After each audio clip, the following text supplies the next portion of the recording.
ভাই এই দুটা মুরগি 5 কেজি হয়েছে, এখন কি ড্রেসিং করে দিমু নাকি হাতে ছুলে দিমু? আপনি হাতে ছুইলে দেন। আচ্ছা ভাই দিতেছি। ওই মুরগিটা হাতে ছুলে দে তো। ভাই পড়ছি তো একটা ঝামেলায়, ড্রাইভারটা আজকে সাথে আসে নাই। করবো ঈদের বাজার, এত বাজার তো একা নিতে পারবো না। কোনো রিক্সা ভিতরে আসবে না? না ভাই, বাজারে তো রিক্সা আসে না, বাজারে অনেক কুলি আছে, আপনি কুলি দেখতে পারেন। আচ্ছা ঠিক আছে, আপনি মাংসটা বানান, আমি পরে এসে নিয়ে যাব। আচ্ছা ঠিক আছে। এই এদিকে আসো তো। নাম কি তোমার? জনাব, নাম আমার জমিদার। আমি এই বাজারে কুলিগিরি করে খাই। আমি তো তোমার মতো লোকই খুঁজতেছি। আমি ঈদের বাজার করব, তুমি আমার বাজার বহন করবা। কত টাকা নেবা বলো? জনাব, আমি কি বলবো, আপনি খুশি হয়ে যা দিবেন। আচ্ছা চলো আমার সাথে, আগে বাজারে ব্যাগ কিনতে হবে। আচ্ছা জনাব। তোমার বিল হয়েছে কত টাকা? আপনি সবগুলা মাছ তো নিয়ে গেছেন, আপনার বিল হয়েছে 2750 টাকা। কি রে, পকেট না 5000 টাকা রাখছিলাম, গেল কই? কি হয়েছে দাদা? আরে বললেন না ভাই, বাসা থেকে 5000 টাকা রাখছিলাম পকেটে, এখন পাচ্ছি না। এই তুমি আমার টাকা দেখছো? না জনাব, আমি তো দেখি নাই।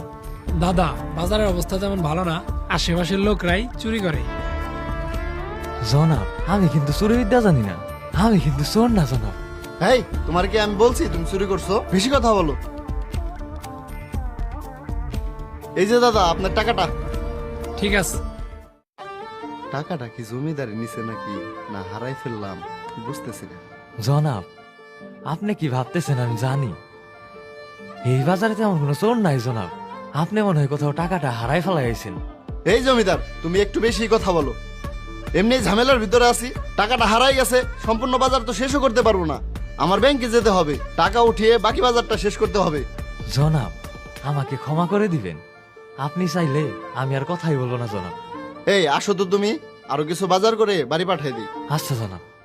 পোলার চাউল কত করে কেজি? পোলার চাল 140 টাকা কেজি। জনাব, এখানে তো মূল্য অনেক বেশি। আমার একটা পরিচিত দোকান আছে, জনাব রাইহানের দোকান, চলেন ওই দোকানে যাই জনাব। ভাই তুই এত বেশি কথা কে? তোর না কইছে আমার দোকানের সামনে আসবি না? আর আপনি এই চোরবাট প্রাণ নিয়ে ঘুরেন কে? এই তুমি এত বেশি কথা বলো কেন? ভাই 5 কেজি দেন তো। আচ্ছা স্যার দিতেছি। এই দোকানে তো মরিচ নাই, আমার তো মরিচও কেনা দরকার। জনাব মরিচ ক্রয় করবেন? তাহলে আমাকে পয়সা দেন, আমি জনাব রাইহানের দোকানে যাই মরিচ ক্রয় করে নিয়ে আসি। তুমি যাবা? আচ্ছা ঠিক আছে, এই নাও টাকা। আর একটা কাজ কইরো, মুরগির দোকানে মুরগি কেনা আছে, ওইখানে যায় মুরগি নিয়ে আইসো, আর বইলো টাকা পরে দিবে। আচ্ছা জনাব। স্যার ওরে দিয়ে যে টাকা দিয়ে পাঠাইলেন ও তো বাটপার,